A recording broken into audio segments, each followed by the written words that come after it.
Hi, എല്ലാവർക്കും നമസ്കാരം. ഞാനിന്ന് കുട്ടികൾക്കൊക്കെ ഇഷ്ടപ്പെടുന്ന ഒരു ജാമിൻ്റെ റെസിപ്പിയുമായിട്ടാണ് വന്നിരിക്കുന്നത്. കാണാം.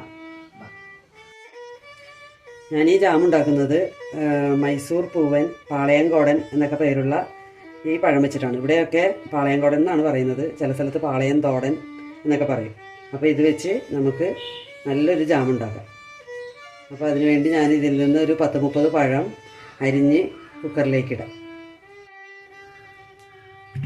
നല്ല പഴുത്ത പഴമാണ് ഇതിന് നല്ലത് കേട്ടോ.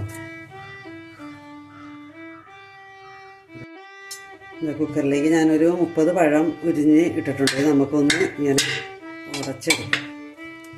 കൈ കൊണ്ട് പീച്ചെടുത്താൽ മതി.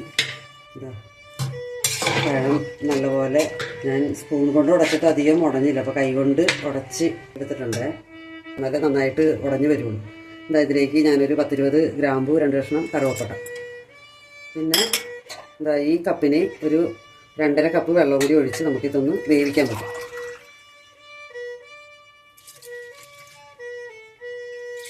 ഇനി വേറെ വെള്ളമൊന്നും നമ്മൾ ചേർക്കത്തില്ല. അപ്പോൾ ഇത് ആവശ്യത്തിനുള്ള വെള്ളം, ഇത് 2.5 കപ്പ് വെള്ളം.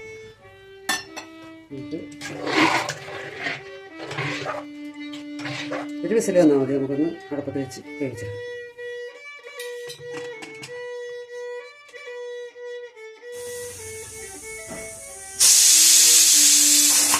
ഒരു വിസിൽ വന്നിട്ടുണ്ട്. നമുക്കിത് ഓഫ് ചെയ്യാം.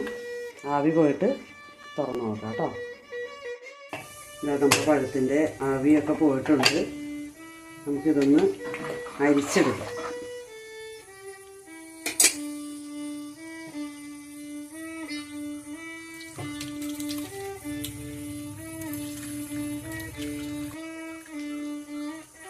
രണ്ടായിട്ടായിരിക്കും.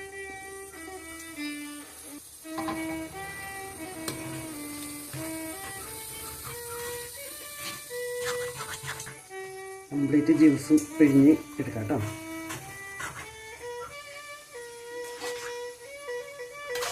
ഇത് നീര് കംപ്ലീറ്റ് പിഴിഞ്ഞെടുത്തിട്ട് നമുക്ക് ഈ ചണ്ടി കളയാം.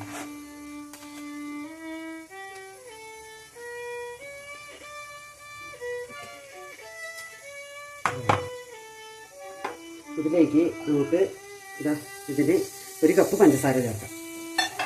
ഞാനിവിടെ അളന്നെടുത്ത് വെച്ചിട്ടുണ്ട് 1 കപ്പ് പഞ്ചസാര. നമുക്കിത് അടുപ്പത്ത് വെച്ച് കുറുക്കിയെടുക്കണം. നമുക്കത് അടുപ്പത്ത് വെച്ചൊന്ന് എപ്പോഴും ഇളക്കണമെന്നില്ല, അത് നല്ലോണം തിളച്ച് കഴിഞ്ഞ് കുറുകാറാകുമ്പോൾ നമ്മൾ എപ്പോഴും ഇളക്കി കൊടുത്താൽ മതി.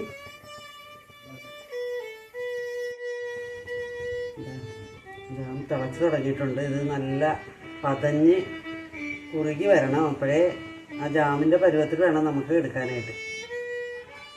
ആ സമയത്ത് നമുക്ക് ഇച്ചിരി നാരങ്ങ നീര് കൂടി പിഴിഞ്ഞ് കൊടുക്കണം.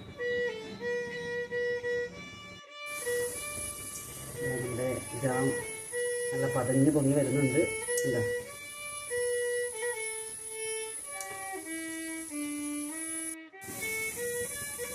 യാതൊരു കളറും ചേർക്കാതെ തന്നെ നമ്മുടെ ജാമിൻ്റെ കളർ കണ്ട നല്ല മുന്തിരിയുടെ കളർ പോലെ അല്ലേ, മുന്തിരിയുടെ കണ്ട ഈ പരുവത്തിൽ നമുക്ക് ഇച്ചിരി നാരങ്ങ നീര് ഒഴിച്ചു കൊടുക്കാം.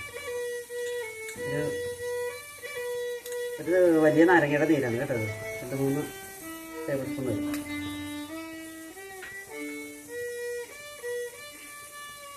കൂടി തിളപ്പിച്ച് പറ്റിച്ചെടുക്കാം.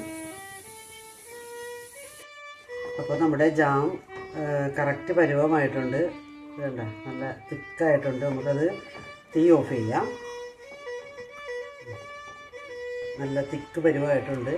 തണുത്ത് കഴിയുമ്പോൾ കറക്റ്റ് ജാമിൻ്റെ കൺസിസ്റ്റൻസി ആകും. നമുക്കിത് തണുക്കുന്നത് വരെ വെയിറ്റ് ചെയ്യും. എന്താ നമ്മുടെ പാളയംകോടൻ പഴം കൊണ്ടുണ്ടാക്കിയ ജാം ഞാൻ കുപ്പിയിലേക്ക് മാറ്റിയിട്ടുണ്ട്.